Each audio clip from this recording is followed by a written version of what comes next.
बीमाकरण आईन है नहीं चाषी माने बीमा कर चाषी माने फसल नष्ट हेले क्षतिपूरण पाइबे एथिपाई ये योजना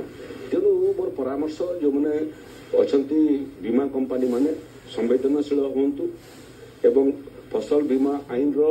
सकारात्मक दृष्टिकोण देखु चाषी मानकर सहित यह परिस्थिति रे सहायता करने उद्यम करंतु आउ सरकार सरकार जदि एथिरे इंश्योरेंस कंपनी माने ये परिस्थिति रे आईन बाटरे न जीवे ताको आईन बाटरे आनिबा पई हमर पाखरे मध्य आईन अछि जेहेतु प्राकृतिक विपर्यय को आम एड़ी पारिबु नहीं